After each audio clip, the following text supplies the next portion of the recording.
There's someone in your life who grew up without much. Maybe they don't talk about it. Maybe you only know because of the small things. The way they pause before ordering at a restaurant.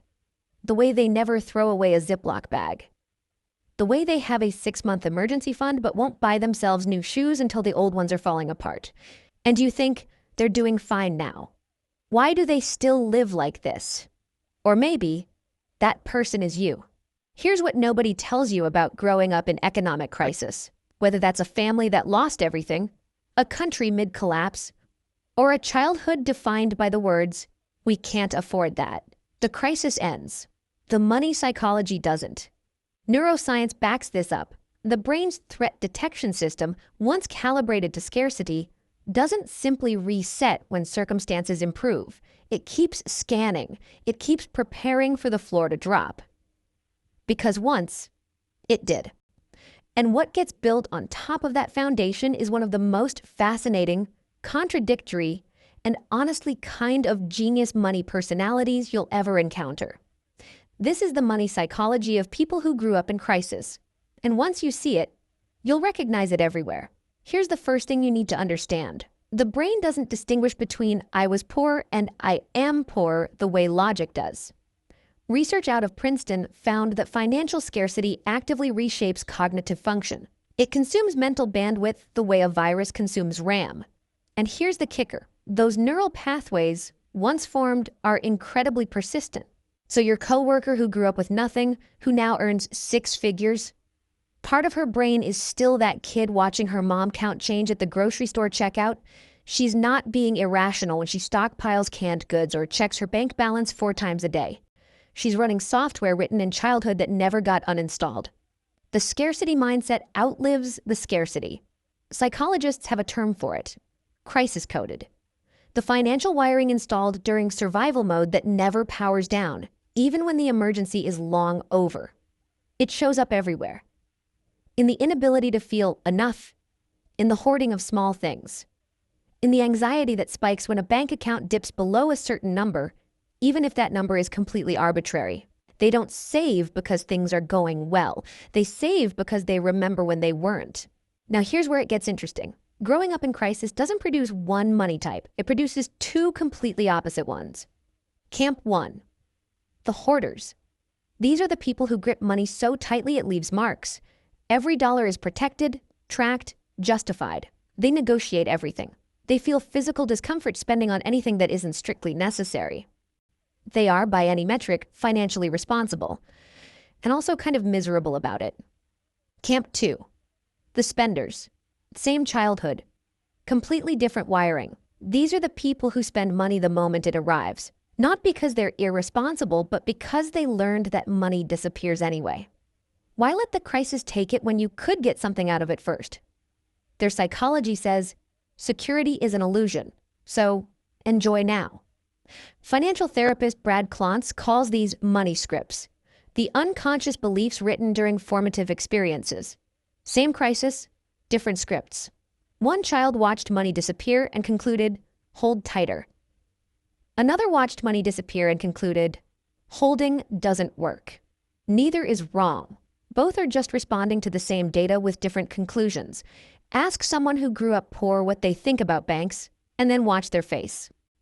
A 2022 FDIC survey found that households that experienced financial hardship are significantly more likely to be unbanked or underbanked, even decades later, even after their income recovers. Cash hidden in envelopes. Money in credit unions, not banks.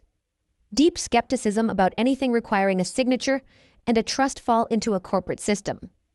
This isn't ignorance. It's memory. They remember when the bank said there was nothing in the account, when the landlord said pay or leave, when the government system that was supposed to help had a 6-week waiting list.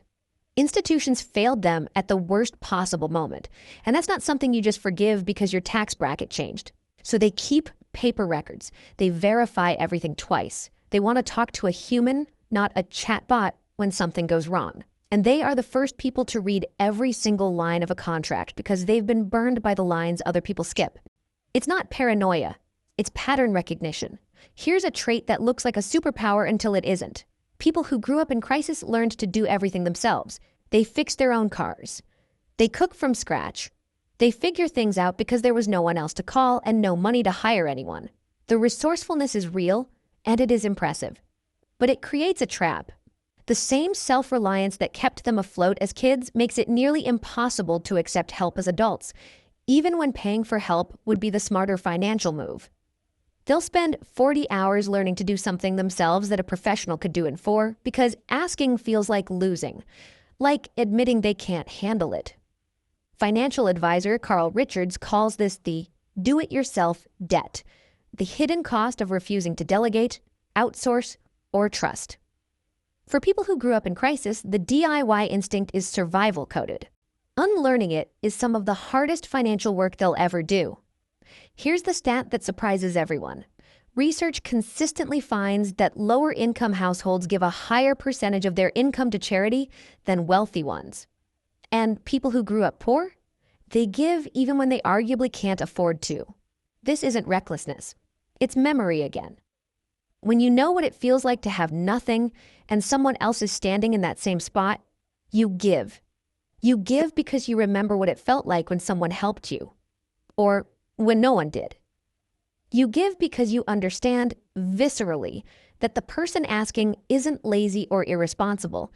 They're just in a moment you recognize. The shadow side? This generosity sometimes comes at their own expense. The family member who always loans money that never comes back. The friend who can't say no to a GoFundMe even when they're behind on their own bills. The same empathy that makes them beautiful humans can make them financially vulnerable ones. And finally, this. People who grew up in crisis don't just save for retirement. They save to leave something behind. Because they know exactly what it means to inherit nothing. They know the specific weight of starting from zero. Not as an inspirational abstraction, but as a lived reality. And they are determined, sometimes to a degree that borders on obsession, to make sure the next generation doesn't start from the same place. It drives the life insurance policies taken out early. The custodial accounts opened for kids before the kids can walk. The house purchased not just as a home, but as an asset to pass on.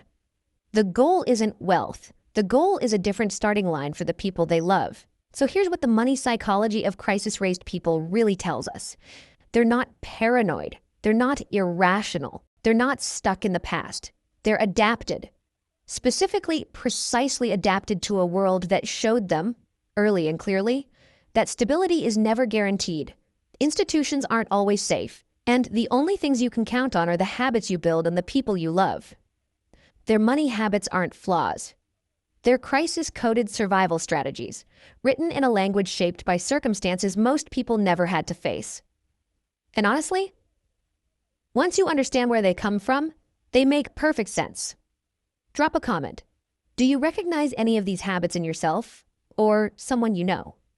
And if you want more psychology behind why we do what we do with money, subscribe, because your financial behavior isn't random. It's a response to the world that made you.